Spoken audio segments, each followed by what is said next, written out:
Hey y'all. Hey to everybody coming in the room. Happy Tuesday. We're going to give everybody just a few minutes to come into the room. Hopefully everyone is doing well.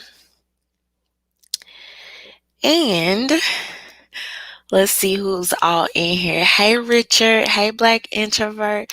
Hey Ronald Hot Boy. Hey ROTDT Podcast. Hey King BJ. As I said, check my DM. Hopefully you are on show Friday. Okay, I will. Yeah, I really try to keep up with my DMs. Sometimes it just be a little bit too much, but I do get to them. So I will definitely check my DMs. But hey everybody. Hopefully y'all are doing well.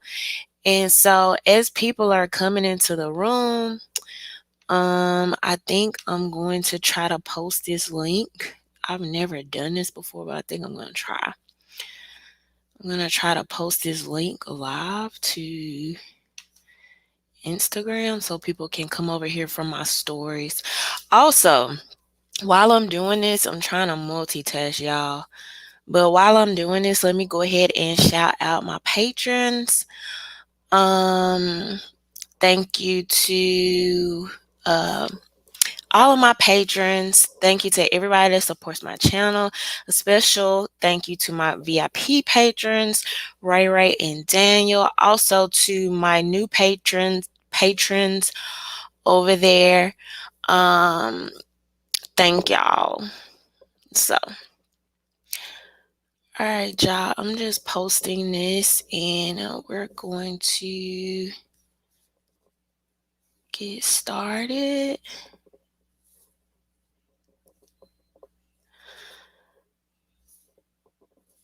All right. So, hey Sade, hey Helena. Helena, I thought you weren't going to make it. So glad you could be with us today. I was thinking about you last week, and I'm glad you're doing well. But all right, y'all. Yes, Maurice, I saw you join today. Thank you so much for your support. So, merch, as y'all know, is down below in the link. Also, I have these cute little Hey Y'all mugs. Y'all know I have t-shirts, hoodies. All of those things are available, okay? And so, I see that they're finally letting y'all go back outside now. I see y'all, mommy and daddy was finally like, you know what? We think, since we've had a couple people get the vaccine. Now we think we'll take them off punishment for a little while. So I hope y'all having a good time. I don't know about y'all, but I know like in Mississippi, the weather has been beautiful these last couple of days. We're practically already in springtime. Like it's nice. The sun is shining. I think I'm probably going to go horseback riding sometime within like this week or next week. Like let's get it popping. Like it's time to go, The sun is out, so what's up?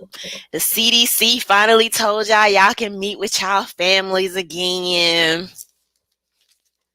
You ain't got to hide grandma in the closet no more. And a lot of people, look, hey, maybe we can get back to maybe y'all can get back to some sense of normalcy. Because this has been a long time coming. The economy has been being propped up for a while. As y'all can see, gas prices have raised. The stock market has fallen. And you still have about half the country out of a job. Actually, if you look at the data, Black people are being hired at the slowest rates compared to their counterparts that are in some ways getting back to work. And so, in a lot of ways, I feel like even with those things that I just listed, we still have not felt the extreme bottom to, I believe, what we're going to see going over these next several weeks to months. Particularly when you know, it's like the money starts to run out. Already they're cutting unemployment, right? They're slashing unemployment. They're not giving everybody stimulus checks that got checks the first time. You know, it's like it's it's okay. So money in actuality isn't supposed to be printed from thin air. That's actually not how it's supposed to be worked, right?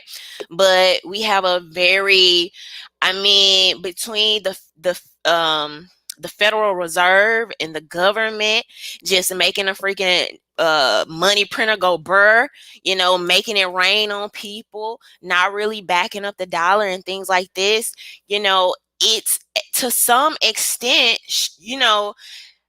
you have young people that aren't really learning economics in schools. They don't really understand how the system is supposed to work. The system is not working how it's supposed to work. And so, this whole, oh, we can just print up money, that's only going to work for so long when you only have half of your country working, right? So for things to keep going, there has to be a production aspect.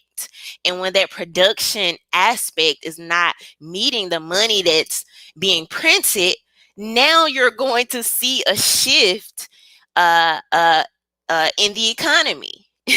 And so that's what happens when your stock market starts crashing. The dollar, you're going to see prices going up, you're going to see gas going up. The dollar is not going to stretch as far as it has. And you know when it gets to the point where they really really have to start slashing unemployment, I mean, it probably can get pretty bad for some people. And so I don't know. We don't know what's going to happen quite yet. We'll see. But we, as far as in money aspects, are already starting to feel this a little bit. But I don't think it's really just even up until this point really hit people. And so, is this even a last stimulus package? Those are things we'll find out in the next coming weeks, but it's, I ain't gonna lie, I've been going pretty easy. I'm letting some of y'all kind of ease into this new administration. I haven't been going really hard on Biden. I see people on Twitter having meltdowns, and it's just funny to watch. It's funny. And some people, you just have to remember in time. You have to remember the things that were said and take it for what it was. And what I mean by that is that, this assumption that Biden was going to come in and be this saving grace and this hero and do all these things. And people are already starting to see every single day on Twitter. I know if y'all are on Twitter, y'all have been seeing it too. But the like, I'm already over them. I can't believe they're slashing, unemployment. I can't believe that, they promised $2,000 checks. They said they were going to have them right out the door. Why did we even make why do we even make the entire Congress blue if it's not even going to matter? And, all of these things. And I'm just like,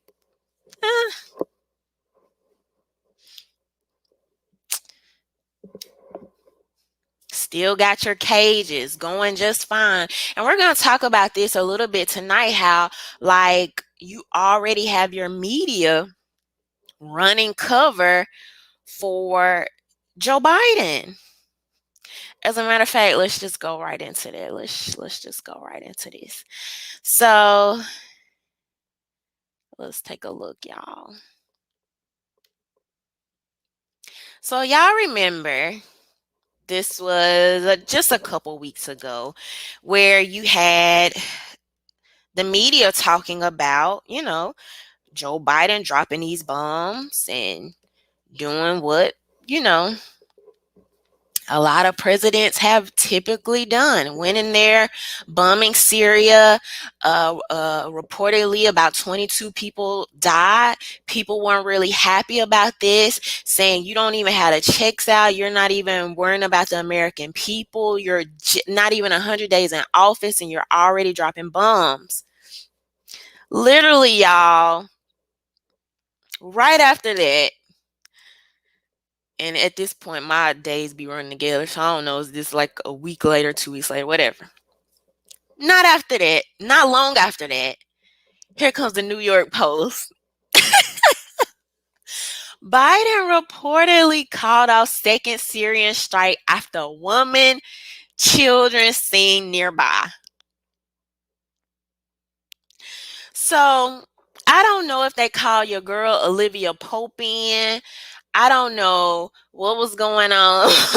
I don't know who they rang up. Apparently, the media, they felt the heat on Twitter. A lot of people were pissed off between the kids in cages story coming out, like these kids still being in these facilities, between the amount of the stimulus checks going down, between some of the people that had significantly made more, maybe like according to their previous tax returns and stuff like that. Some of those higher level incomes being cut from the checks, but and I don't even want to go too off deep into that, but some of those people, you don't know if those people aren't working because they're based on previous years. You don't even know if those people aren't working now. You also don't know if they're making significantly less because of the pandemic. But anyway, so things like that. And all of this information, all these things coming out, and they were feeling it. They were feeling it. I really believe the Biden and Harris administration was feeling a lot of this heat and pressure coming from Twitter. I mean, and this is across the spectrum. I wouldn't even if you go over to like YouTube and stuff like that, just not getting a lot of love that I think people assumed they would get from this switch of going to the administration to the other.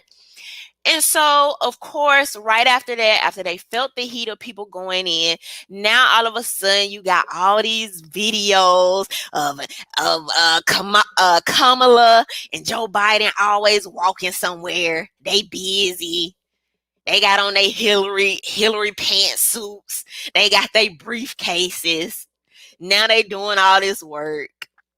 Now the media is immediately running cover for them. So now all of a sudden you saw women and children and you calling off the airstrikes, right?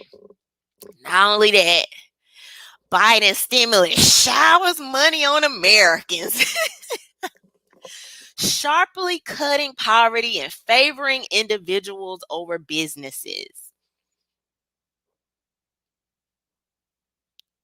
So Biden just making it rain on y'all with the $1,400. When you look at the 1.9 trillion that is all tax funded, American taxpayer funded money, our money, and maybe about like 20% or less going directly to the people.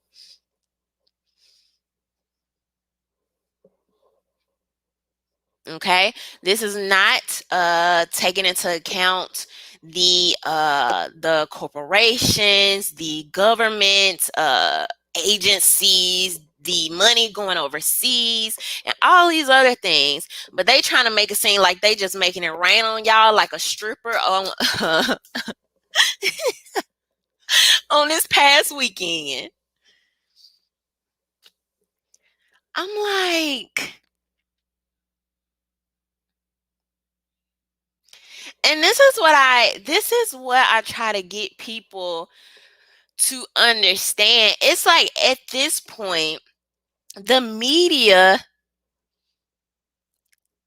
is an extension of the government. And it's like whatever the like I assume the media is running cover for like the corporations, these most elite families and things like this. Because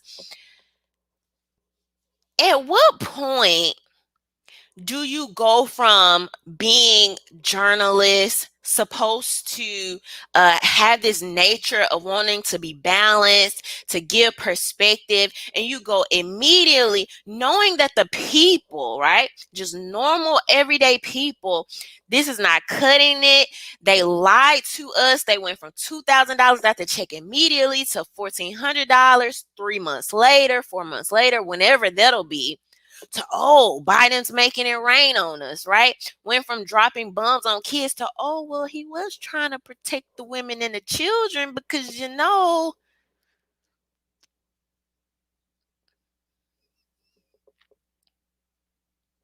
even this idea of, oh, well, we're putting them in this really, we're putting the migrant children in these really nice facilities. They're just very plush and the place to be. To come to find out that they were Trump era facilities, like literally created in the Trump era, and now you move on to use those, right?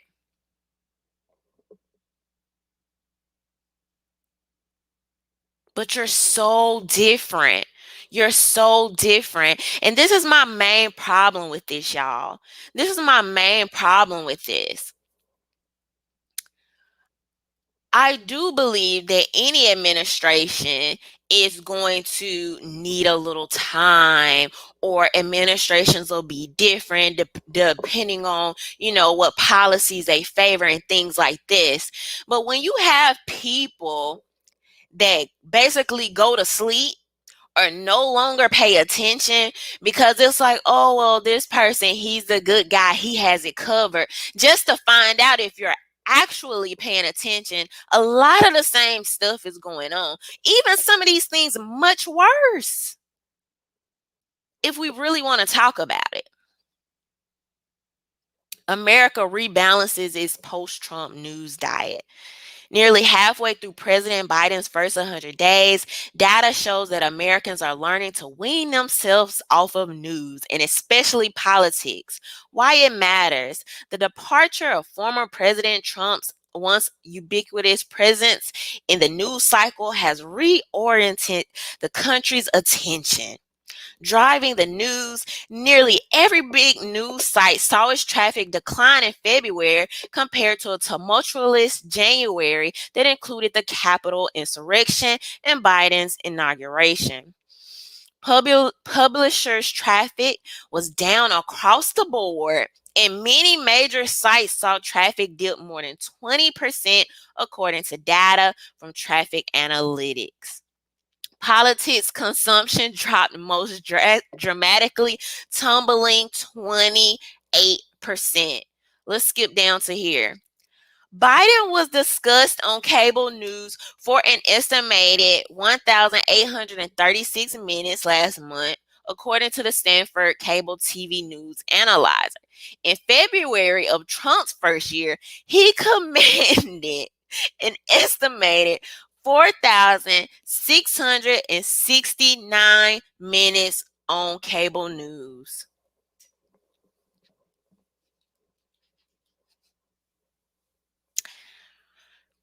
When can we finally admit? I don't know if it's too early in the game now. I don't know if some people still trying to get over the hump. When can we finally admit that the media played a huge part in people's uh not only their uh how they conceptualized, right, the Trump era, but even this obsession whether good or bad.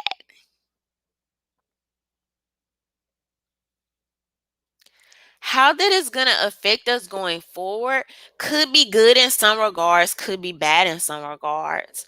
I guess now people can stop fake caring as much, acting like they actually care about some of these issues.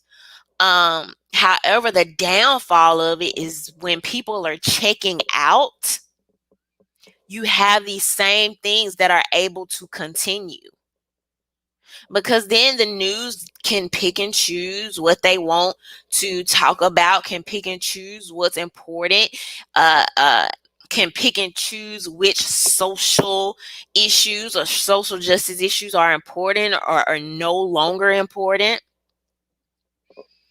right? Um, Even everything going on at the border right now, going forward, will these things be talked about? I mean, I don't know. We don't know. Maybe if the news executives start deciding that they're tired of losing this amount of viewership or this amount of money or this amount of ad revenue, then maybe. What's next? These dynamics could change if Trump inserts himself back in the news cycle. Nearly 7 million people watched President Trump's speech at CPAC last Sunday, nearly rivaling the number of people that tuned into the Golden Globes later that evening.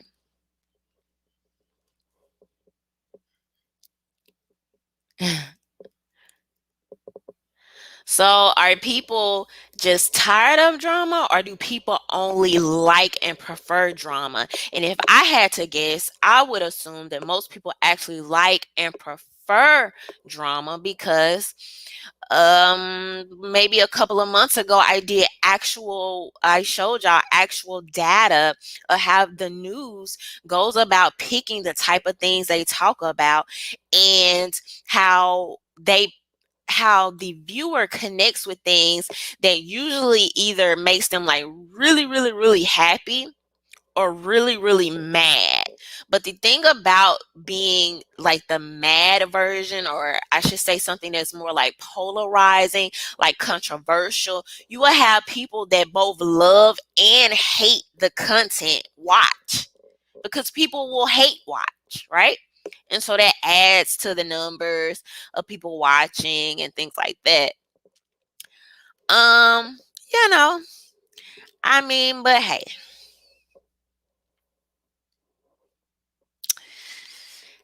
it's just interesting to watch. MM says state propaganda, and I oftentimes try to remind people, whether it's the news media, whether we're talking about celebrities and entertainers, even when we're talking about politics to a certain aspect, these entities are propped up by some of these same corporations, all of them. So I find this particularly mind-boggling when it comes to my anti-capitalist friends, right?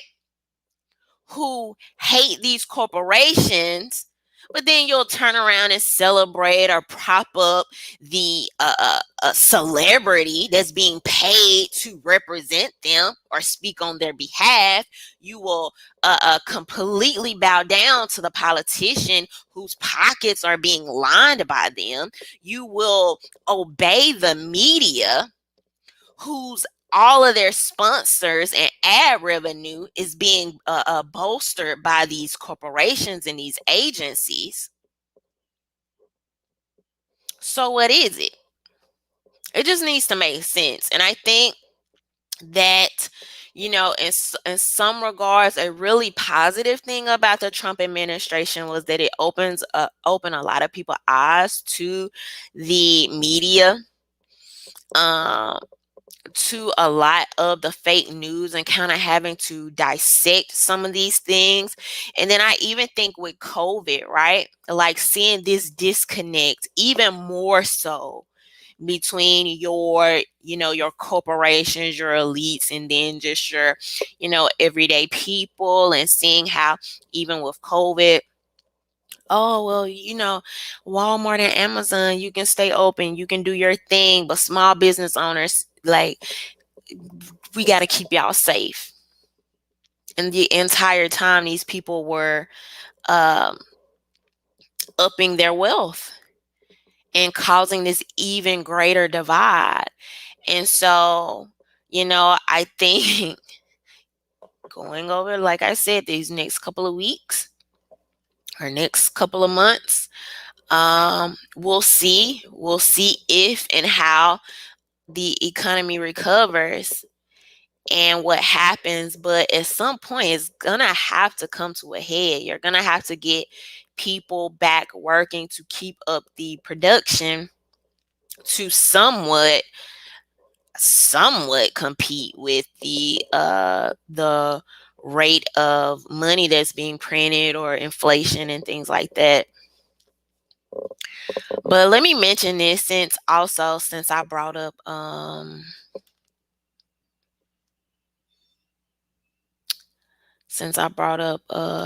COVID.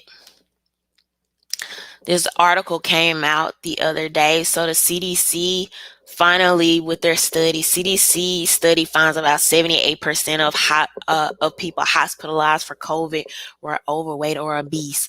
About 78% of people who have been hospitalized, needed a ventilator, or died from COVID-19 have been overweight or obese, they said in a new study.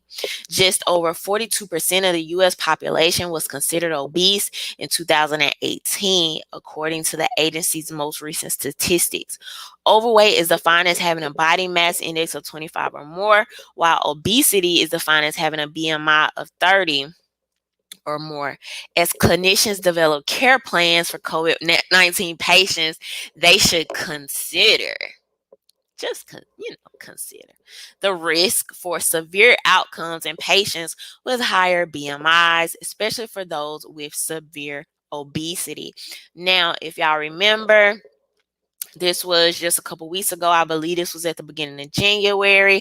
I did a video talking about how feminism and body positivity is a part of deaf culture, because a lot of pop culture and a lot of mainstream culture, in fact, pushes things on us that we know for certain to be very harmful.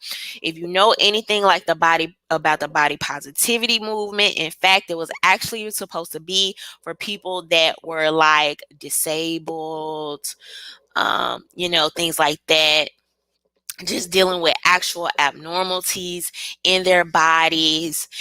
It was hijacked, or I should say, the main face was made to now be obesity and overweight. And so you had the Cosmopolitan, which is a magazine, in their UK issue, had very overweight women on the cover of the magazine. This is healthy, with that being the title. This is not the first time that these movements have done like this, to push very negative things, and they do it as the culture, right? Like it's for the culture, while people that actually tell you the truth are considered insensitive. I was called insensitive. So some of y'all been rocking with me for a very, very long time. So I don't even know if some of y'all remember, but I've told this story, like when I first started my YouTube, how I had went through this point in my life where I was like super sick. Like I was so ill to the point where it was like messing with my mind. Like I was like going through this depression. Also at the same time, I was kind of like in a transitional phase. And so my finances weren't that great at the time. And so it literally got to a point where I was like, Well, first I had went to the doctor, was trying to figure out what was wrong. I was going to all these different doctors, wasn't really getting no answers. People was telling me it was like how I was feeling, like all the symptoms I was having. Oh, we think it's in your head. Oh, it's this. Oh, it's that. Oh, do you have this history in your family? They had started putting me on all these different medications. Like nothing was working. It was making me more sick. I remember this final time I went to the doctor, not final time in life, I'm talking about like during this situation. I went to the doctor and they gave me some medication, and y'all, I threw up so much. My body might as well have been turned inside out. Like that's how I felt. I remember it was the worst feeling. And I was like, you know what? I was like, I'm over this. I don't want to live like this anymore. And so the next day after I was probably like bedridden for like 2, 3 days after that. And when I was finally get ready to get out of bed, I was like, you know what? I'm gonna just change, like completely change my diet, and I have to get myself out of this slump. And so that started me on this fitness journey. And during this time, I was like, super duper. I'm still in the gym like pretty regularly, but I was like heavy into the gym. I had a very, I would say, a strict diet, right? And that was based on my money at the time. I was finna flip y'all off, but this because my nail was cracked. Now I was gonna do this finger first, but I'm gonna still gonna do this one. Okay. It had to do with my money at the time, and the illness. So during that time, like I was meal prepping, I was eating super healthy, I was eating super clean. No, I was not a vegan. I was also eating meat, and even high quality meats at that time. And my meals for an entire week, I was eating 3 meals a day and 2 snacks. Now at that time, this was like a few years ago. Um I could get a whole 3 meals, 2 snacks for like $40, sometimes $70 on the high end if I wanted to throw a little, steak or shrimp in there. And sometimes that was even including like my toiletries and all the other stuff you would typically get when you go to the grocery store, right? And so, but apparently telling people stuff like that is insensitive, or they think I'm lying, or they think I was eating like noodles and peanut butter and jelly. But this is what happens when either you have people that just uh either don't want to take responsibility for their lives and things they're experiencing, or they haven't been pushed to the brink to do so. Now let me clarify, because I've never been overweight. I've never been I've never been obese. I've never been either of those things. However, you can be small in frame and still be affected by the foods, you're intaking and things like that. And so I was the type of person that was pushed to the brink, right? And when you get to the point where you don't want to, like, you say in your heart, I don't want to live like this anymore. Y'all, I was to the brink. Do you hear me? Not only was I believe the food that I was eating was like messing with my mind, but also it was making me so ill that that's just not a good way to live. It's just not a good way to feel. And so some of y'all may be thinking like, girl, what the heck was you eating?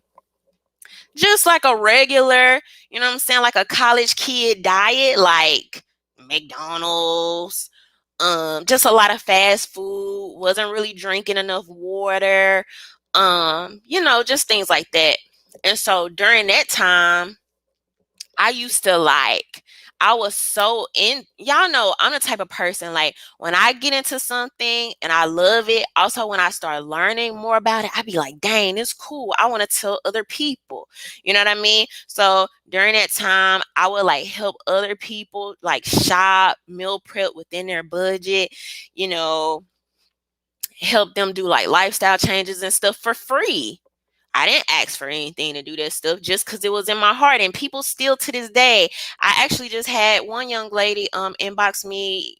I think that was like today or yesterday, asking me questions about her fitness journey. Like, I don't care. I'll help people with whatever they need because, that's a hurdle that I crossed.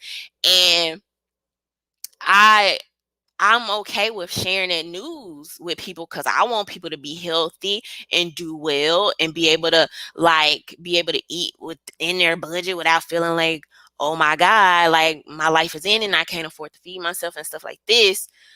Um and so, but apparently some people take that as offensive, me being insensitive, you're lying, you was probably eating peanut butter and jelly every day. Okay, no, I wasn't. But yeah.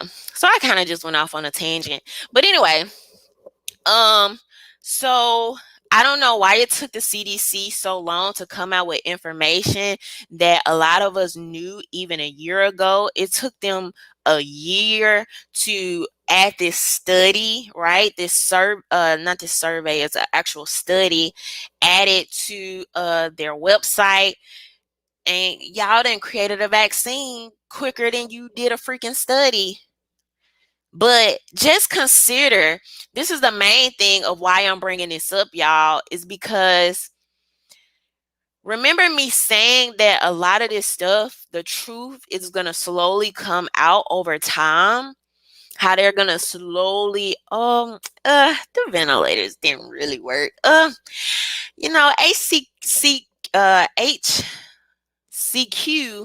it may have worked a little bit.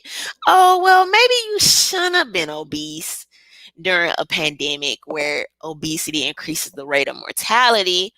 Or maybe Cuomo shouldn't have sent all those sick people to a nursing home because we knew early on that old people are affected most by the virus, right? So some of these things, they're kind of like, well, at least we told them. We put it out there. We made it known. But just imagine how many lives could have been saved. How many people could have been inspired instead of feared to death, right? It was a lot of fear mongering instead of empowering people. Um, And I saw a lot of people that I follow on Instagram start like new fitness journeys and stuff that I'm super like proud of, and it's always great to see. But think about people that haven't considered this, or it wasn't pushed as much in their head as wear a mask, right? What if at that same rate we had pushed, healthy lifestyle, boosting immune system, doing this, doing that at the same exact rate of wash your hands, put on a mask? What if you told somebody every day, have at least one healthier meal today? Try to get in 20 minutes of walking today. Do something that or eat something that boosts your immune system. Messaging and the intensity, right, of that messaging, it matters. It matters. Hey, Haitian Gains. Hey to everybody just coming into the room. He came in at the perfect time. I'm talking about fitness, and I'm talking about this man is a fitness beast. But so if y'all want some motivation, Haitian Gains on Instagram. But yeah, if we would have talked about at the same intensity, letting people know, and it doesn't have some people's feelings. I don't give a crap what you say or how you say it. They're soft, their feelings are gonna be hurt, and it's just no way to avoid that. However, you have people that you do still have people. I know it's hard to believe in 2021, but you have some people that are still empowered by the truth, and sometimes their curiosities or their minds are piqued, or that might be that spark of motivation that they need. And so, you know, kind of just pushing home, not the fact that like you obese, you overweight. No, but did you know that by being in your healthy weight, being in your healthy BMI, you're less likely, if you catch COVID, to be hospitalized by COVID. Uh, so, hey, Atlas. But all right, y'all, let's keep moving. So, you know, hopefully you can always look for the negative and positive things probably out of any situation. But I do hope that I do understand that some people last year was very hard for a lot of people. You had some people that dealt with the depression of maybe being inside, maybe being cut off from their family, maybe losing family members and things like that. However, I think we should take it as an opportunity to learn from things, especially the people that have the mindset, the space, the capability to do so. So hopefully a lot of people came out of that era with something, either healthier, learned a new skill set, or at the very least learn how trash your government and your media is. I mean, that's at the very least. Hopefully you came out of COVID with at least that. You know what I mean? But anyway. All right, so let's talk about these snowflakey cops in Kentucky. And these snowflakey Republicans in Kentucky. So this is according to CBS News. Kentucky bill will make it a crime to insult a police officer. A bill moving through Kentucky Senate will make it a crime to insult or taunt a police officer during a riot. I don't even know why they put the word riot in there. Anyways, let's keep reading. Supporters say the bill targets people who unlawfully cross the line, but opponents call it a blatant attempt to crush protests and a violation of First Amendment rights. Senate Bill 211 mandates up to 3 months imprisonment for a person who accosts, insults, taunts, or challenges a law enforcement officer with offensive or derisive words or makes gestures. So I'll be like, what up, bruh? Or if I do want to put up that, because this nail broke and I put up that other finger, or other physical contact that would have a direct tendency to provoke a violent response from the perspective of a reasonable and prudent person.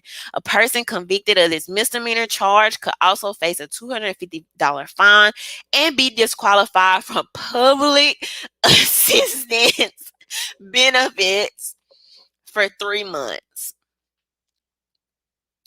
Nino Black said they are conflating a riot with a protest on purpose. Absolutely, because that was such a weird word to use, knowing that if you know anything about let me see if this bill will pull up. So if you know anything about the actual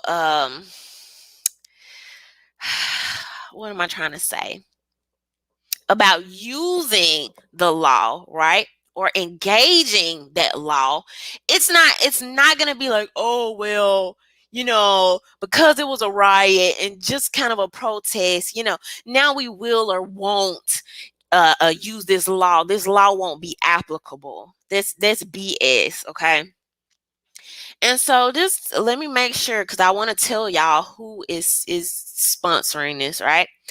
The bill advanced through the Senate Veterans, Military Affairs, and Public Protection Committee on Thursday in a 7-3 vote with only Republicans supporting it. It now moves to the full Senate and could be passed there as early as next week and would then need to be passed in the House.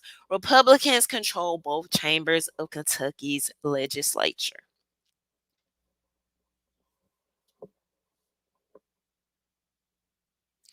So this is what I mean.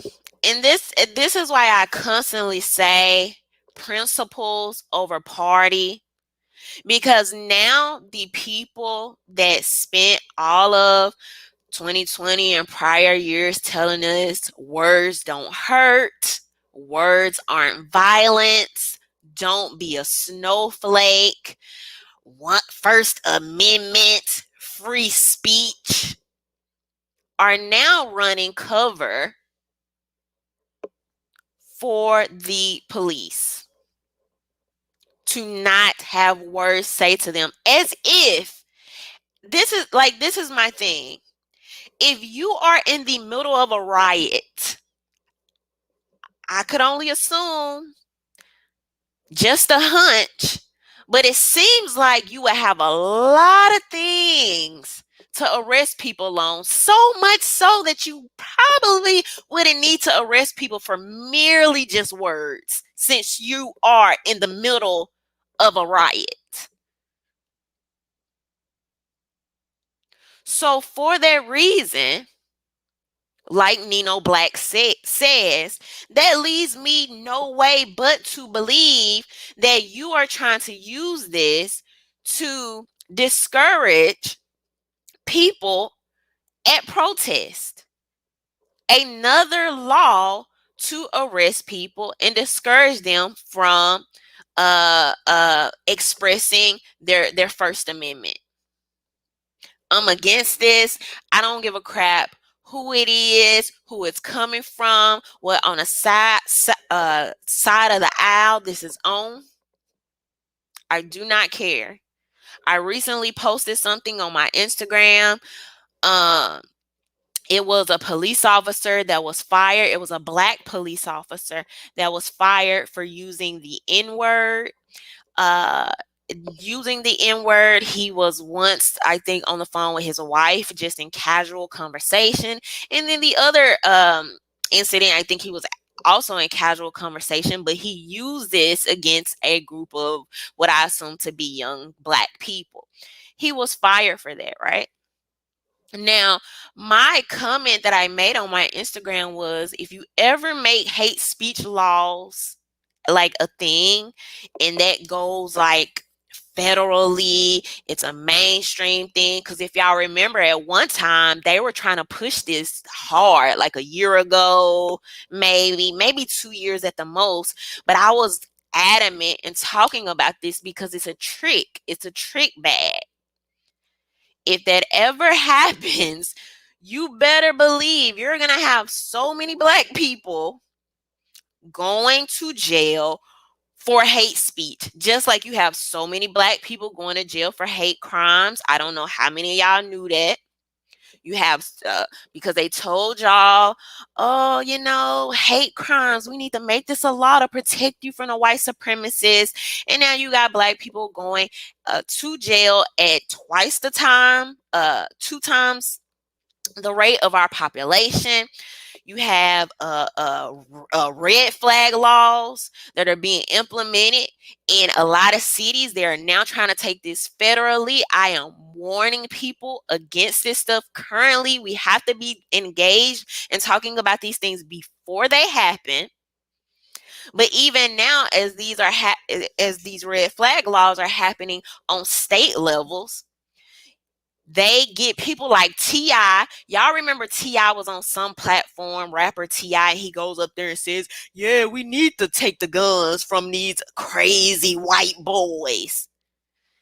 Dude, first of all, you the wrong one to even be talking, because you already went to jail on gun charges. So you definitely not the one to be having this conversation. But even that assumption being echoed, but when you actually go look at the stats, when you actually go look at the data, you want to know who's going to jail for red flag laws, I'll let you guess. At the highest rates. So, when it comes to like hate speech, I don't give a crap if it's a police officer. I don't give a crap if it's a regular person. I'm across the board. Do not support. Do not support. And people cannot say they're for the First Amendment and support this. I want people to stop being fake, picking and choosing, picking when you want to support stuff and for who. At no time in you saying something to a police officer, unless it's something that's actually incriminating and implicating you in an actual crime, should you be able to be arrested for that. I feel the same way about regular citizens, even when it's unpopular. Even when it's unpopular, because it is a slippery slope. That's the exact reason. That's the exact reason. For that reason, no, I don't support people going to jail for saying the N-word. You know why? Because I know a politician will get on TV and make this emotional appeal to y'all. Oh, we need to put these white supremacists in jail. You can't let them say this big bad word that doesn't translate to how the law is being applied. You just can't support something without thinking about how it's being applied and the prosecution side of it. Who's enforcing the law and who's using it? It just doesn't make sense. It's not in people's best interest. I don't care who you are. I don't care who you are. It's just the truth. When you look at what these politicians are telling you, they're always pushing these new laws, but we have to remember that every single law comes with a gun on the end attached to enforce it. And so you have to ask yourself, do I think that this is worth being enforced up to the escalation of death? Because you can die in an interaction with a police officer if that interaction is escalated. It happens. So before you support something, I remember New York, I think they actually did make it illegal. I remember doing content on it as it was working its way up through their House and Senate, their Senate in New York, but they were trying to make it illegal to call people illegal immigrants in New York City. No, I don't think that's okay. I don't think people should go to jail for that. I don't think people should be held captive. I don't think people should be kidnapped by the government for words that didn't cause any type of, like, they're just mean words or hurtful or whatever the case may be. And it doesn't help that we have a culture that's getting softer and softer by the day. Really doesn't help. But I mean, this is pathetic. And people that support this, I don't see how you will support this. You don't have an argument. If we were talking about this as it relates to regular people, if you would say, well, that person didn't touch you, that person wasn't that person didn't uh, have any acts of aggressions or violence upon you, then I don't think they should go to jail for that. It should be the same exact way for the police. The same exact way. People shouldn't go to jail because they hurt your feelings. And what type of tone is that setting, especially for freaking Republicans who are always, oh, everybody's out against us. Council culture is against us. And then you push something like this. It's hypocritical. It's very hypocritical. It's lame. It's lame. So hopefully, I don't know a lot about Kentucky. I just don't know a lot about Kentucky. The young lady that I interviewed, uh, Tara, um, the she does like homeschooling and she's a plant mom and all that. I interviewed her and I think her family lives in Kentucky, but I don't know a lot of people in Kentucky. I don't know a lot about Kentucky, but hopefully some people there are giving some pushback on this, but we'll see. We'll see what happens. But all right, y'all. So last but not least, and welcome to everybody coming in the chat. Make sure y'all give me a thumbs up. And if you're not subscribed, make sure you go ahead and subscribe to my channel. So last but not least, I see y'all was over there watching your girl Oprah.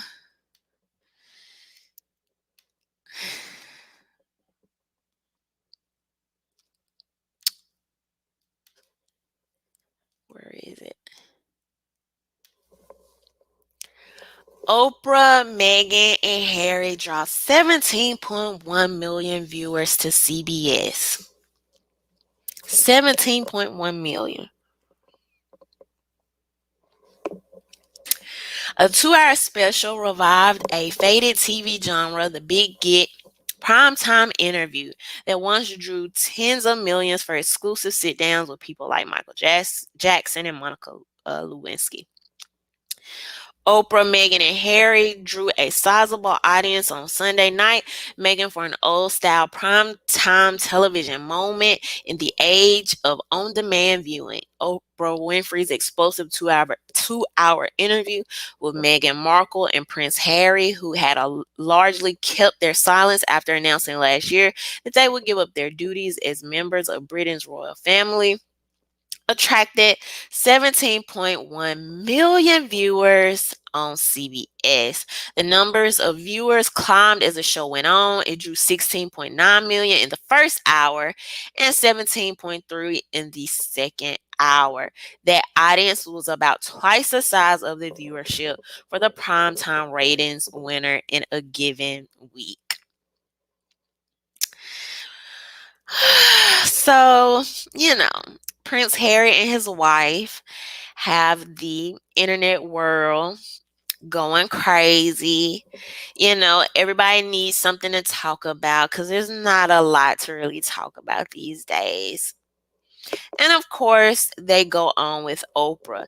Now, some of you may remember because this was one of the main videos that I would say, kind of jump started my YouTube and started to get more viewers and subscribers and things like that, where I talked about how, Meghan was not a win for Black people, because if y'all don't remember, at the time, there were a lot of articles coming out. There were a lot of media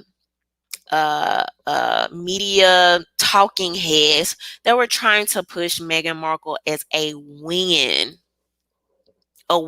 for Black people. And I'm not saying this in jest. I'm not just casually saying this. This was their exact words. There were articles titled "How Meghan Markle is a Win for Black People or Black Women." At the time, I talked about how obnoxious, upsetting, and almost downright disgusting that was to try to tie Black women's hope to a very racially ambiguous woman that was marrying into royalty, right? First of all, what does that even say about the self-esteem of the everyday Black woman? I just need, phenotypically, this woman does not look like me. She does not, right? She doesn't look like my sister. She doesn't look like my niece. She doesn't look like my mom. And it's no shade to her. I don't have anything personally against Megan. For that matter, I really don't have anything personally against any celebrity that I ever bring up here. But let's just keep it real. If you are passing this woman on the street, you would not identify this woman as a black woman. You would not. Now, if you stop to look at her extra hard, or you were having a one-on-one conversation, you might say, oh, okay, she may be mixed with something. She's racially ambiguous. She is a mixed woman. But this person would not just be seen as your everyday black woman. And so, you know, you'll have black people that say, oh, like, we need to root out all racism, and then turn around and fully embrace the one drop rule.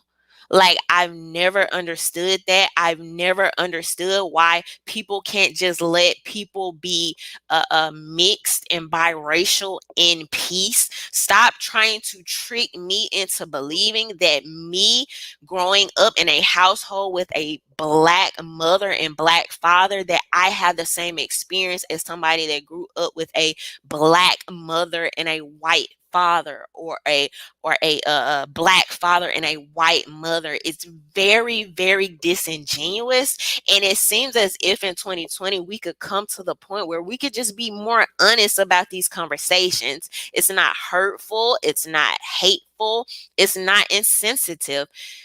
A person like me and Megan are just not going to, may we have some things in common? I mean, sure, whatever.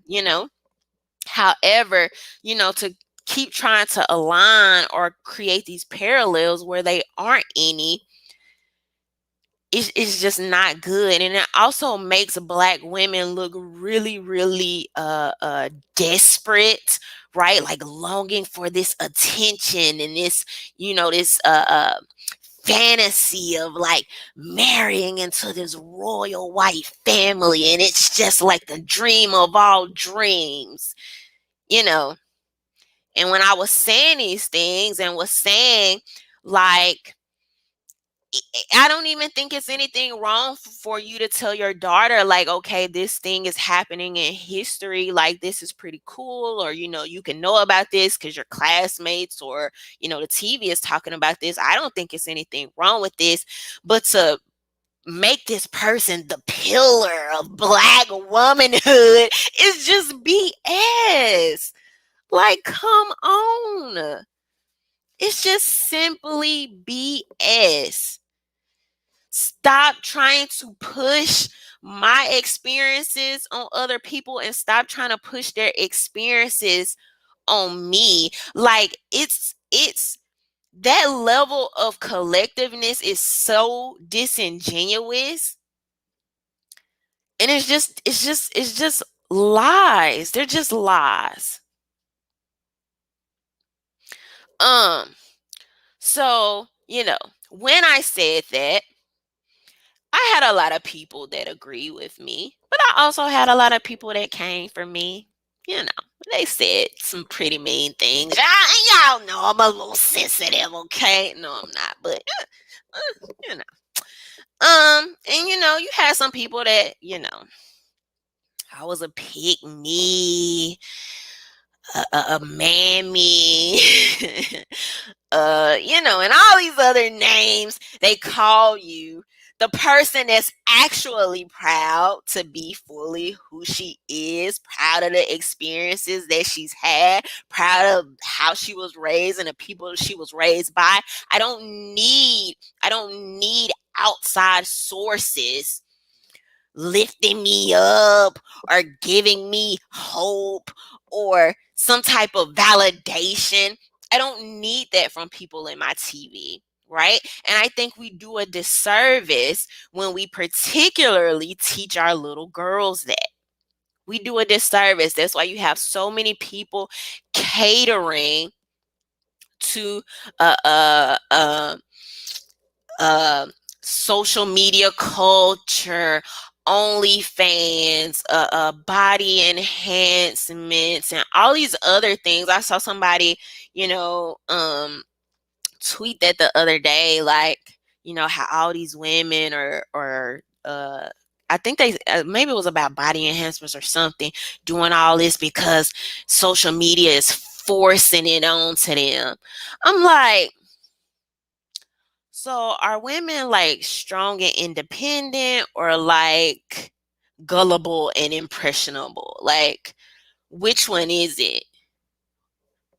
Like, pick a narrative and stay there, because yes, uh social media can be influential, right?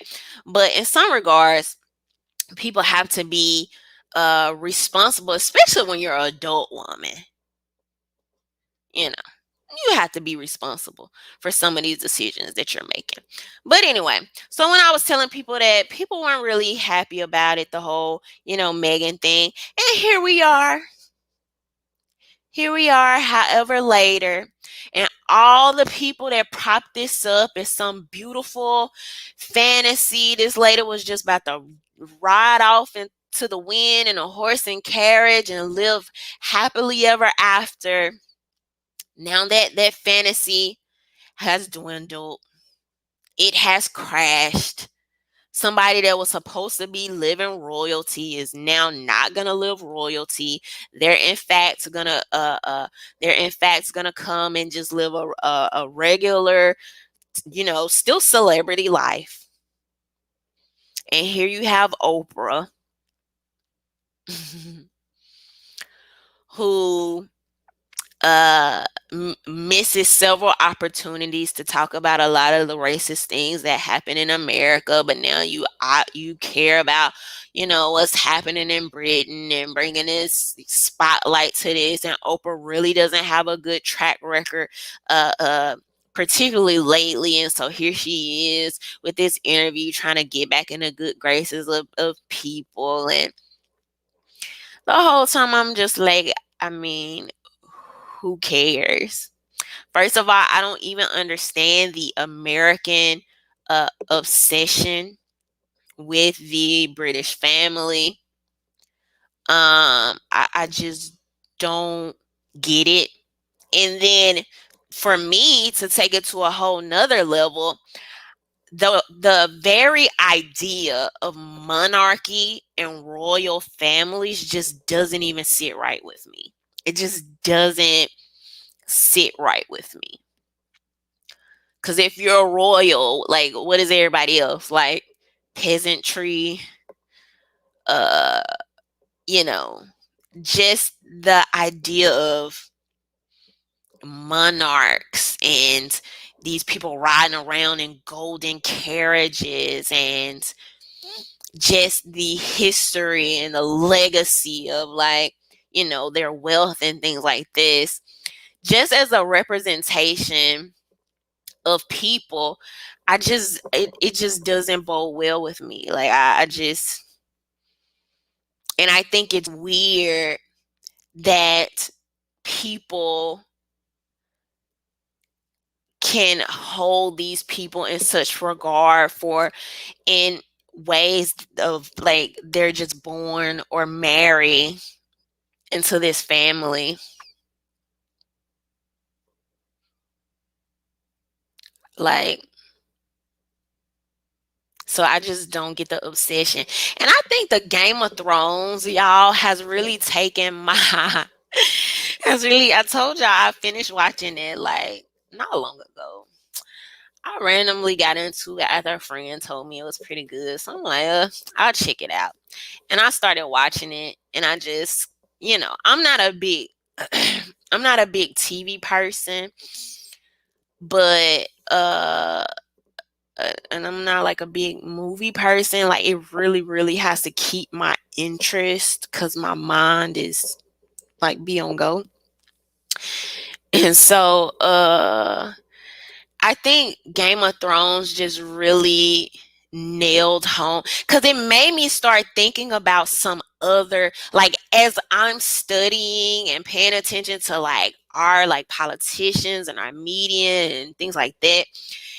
And y'all know how, like, I think it was like the Lannister household would like try to do something, and then their bank, which was basically like the Federal Reserve, would like get in on it, and they would make these decisions that they knew were gonna put like millions of just regular people into like these never ending wars, and they will make these decisions that were like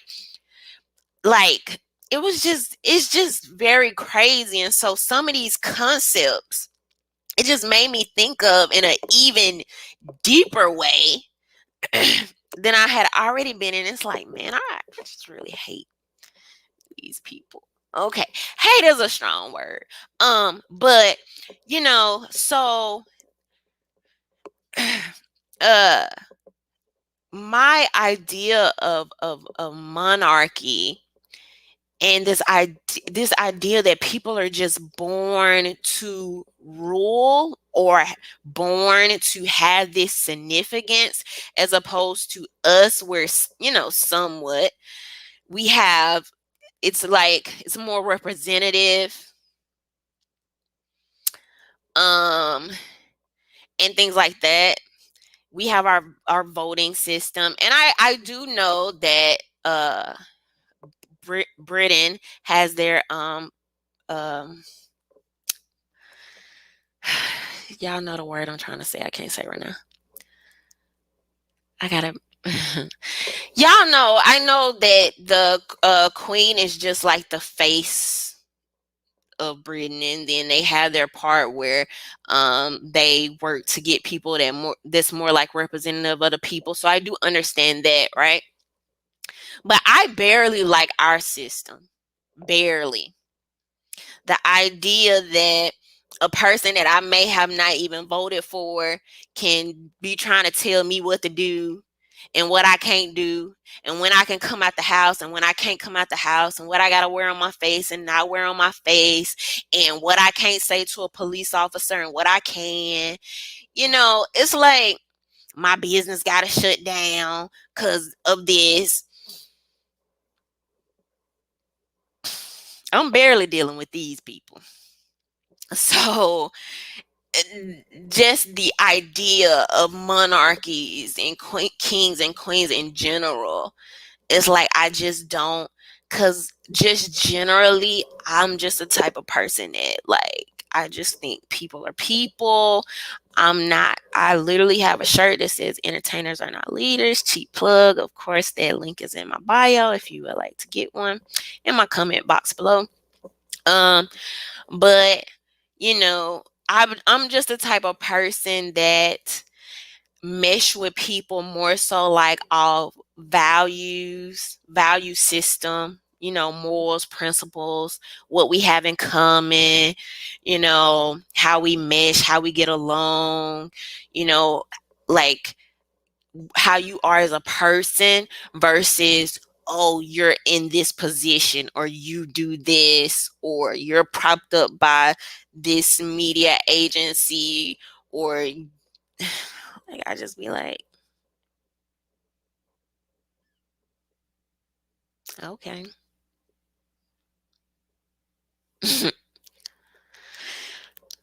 Thank you, Nino Black. I was trying so hard to say parliament, y'all, and I couldn't get it out. I just knew I was gonna say it wrong, but I'm like, if I see it, I know I can say it more. I was gonna screw that up. Parliament. Um, Sade said something. She said, "What happened to eat the rich?" That like it's so funny to me because it's just funny to watch. It's like whatever the media picks and choose, or is like, I, I see people kind of lean towards that angle. And I think in some regards, you had um a lot of people not go super hard on Eat the Rich during COVID, because if they would have went harder, you cannot go hard on Eat the Rich during the COVID lockdowns without looking at the glaring differences of how these corporations and the rich were being treated during the lockdowns, as opposed to like your small business owners and things like that. You couldn't do it, because then you would see some of the uh you would see the disadvantages, right? You would see the differences there. So I think they couldn't really go hard on it. But now, as you see, I think as time goes on, as you see people start going back into work and things like that, and especially as more of the reports come out of like people not being able to get a job, and how a lot of these corporations, how some of your billionaires have made more and more money, have increased, sometimes doubled and tripled their wealth. I think you'll start to see some of those conversations. But to see people not notice what's happening as regards to that, when it comes to eat the rich, but yeah, I totally care about, this British family that has absolutely nothing to do with what I have going on. And even the whole Megan thing, I don't know that I feel bad for her. So let me preface this by saying this. I did not watch the interview. I did not watch the interview. I watched highlights and I read articles. So I did not watch the entire interview. I must preface this because based on what I saw, I don't necessarily feel bad for her. I don't necessarily feel anything, because first of all, a lot of us already know the history of that family and things like that. We know the history of her husband and some of the things that he's done. And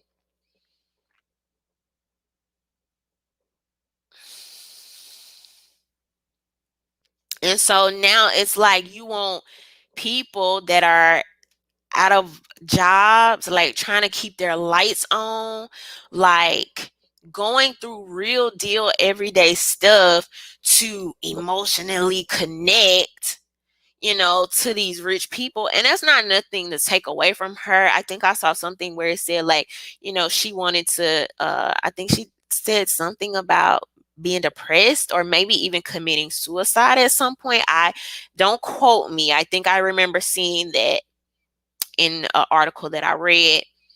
But you got regular people that's feeling it every day. Depression has gone up during uh uh you know the depression really went up during the lockdowns. And I want to be clear, this is not the oppression Olympics. This is not to say, oh, because this person is depressed, this person is not. It's not that. But I just think it's funny how the same culture that will prop up eat the rich is now trying to make these emotional connections to people that y'all like you can't even get in. It just don't make sense to me. It just does not make sense. It does not make sense. And this is another example of, particularly, I gotta call it how it is. I'm gonna just keep it real. This is another example of biracial people going to the media to use, particularly Black people, for emotional capital. Whenever something goes wrong in their arena, their spotlight, if they're trying to advance their career, now all of a sudden it's, oh, now I notice racism. Now, people are picking on me. Now they were worried about my child's skin color and things like that. Hey, look.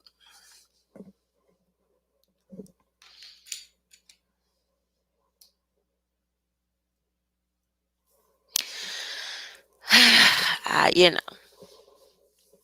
I'm just telling you how I see it. So People were celebrating. Her going into this family was such a great and happy thing. And now fantasy that was painted,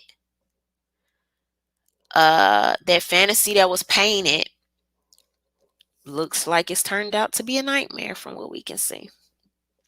But we'll see. We'll see what happens with that family. To my understanding, they may be going back into Hollywood.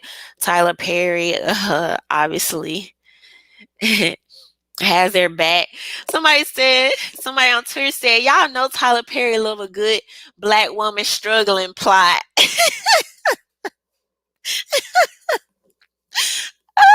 Oh man, that man get his script ready right now with the bad weaves and wigs.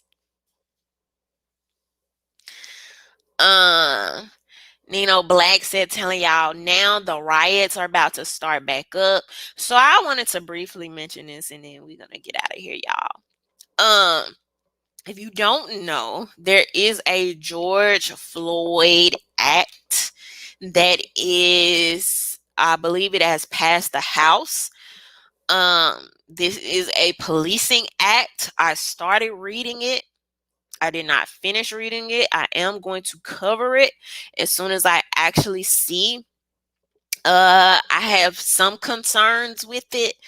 Some things look like it could possibly be good in there, but I just want to dissect it a little bit more before I bring that to y'all. And so the House has passed that. I think it's interesting that has passed the House, just as you have Derek Chauvin, this case getting ready to come up with George Floyd. It's going to be really interesting to watch this play out. Some people are already projecting or assuming that, he's going to walk, more riots are going to come. And then how are we going to see this bill play into that is what I think is going to be interesting. And what I mean by that is that the best comparison I can make is this is really, I hope y'all can follow me. This is not the best comparison, but just follow what I'm trying to say, okay?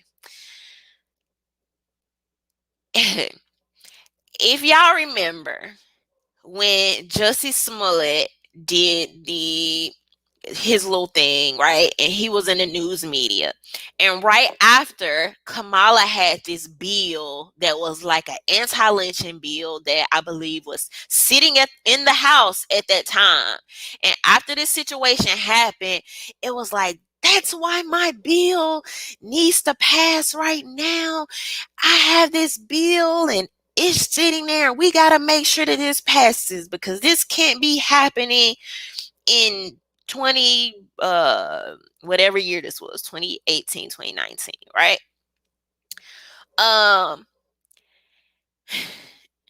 And I was like, okay, so you had this bill prepared, and now because of this that's going on in the media, you're going to use it to push this legislation. So now I'm kind of interested to see, because if y'all notice, why I'm saying this is because if y'all notice, even with the case coming up, nobody's been talking about this George Floyd bill. Nobody's been talking about it. This was the main thing people policing. The main thing people were mad about. Protests, riots, millions of dollars to Black Lives Matter. Policing. That was the biggest issue in 2020. Yet this bill is sitting right in the House and nobody is putting the pressure on to send it up to the Senate. Y'all don't think that's a little weird? Nobody's talking about it every day. Nobody's saying, look, we got to hurry up and get this bill passed. That's just a little odd to me. No, y'all let me know if I'm like overthinking this. But it seems like there would be a lot of pressure on right now. And so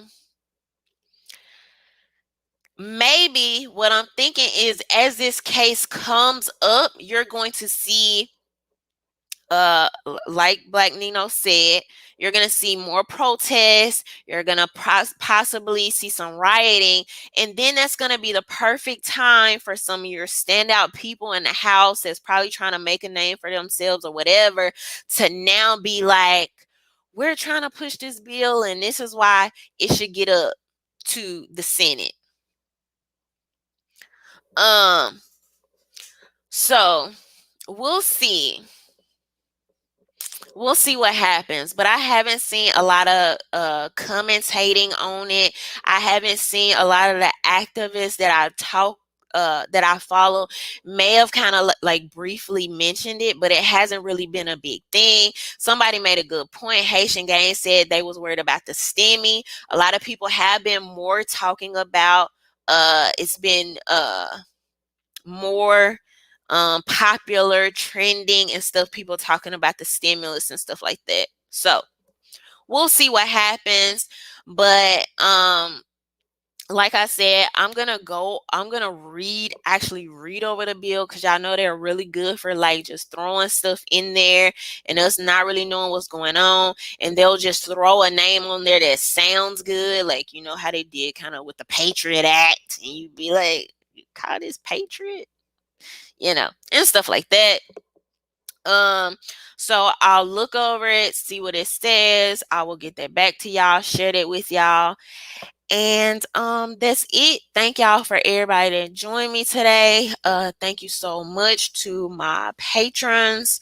Thank you, a special thank you to my VIP patrons, Ray and Daniel. Make sure y'all give me a thumbs up. Share this. Thank y'all for rocking with me every Tuesday, and we will be talking soon. Bye.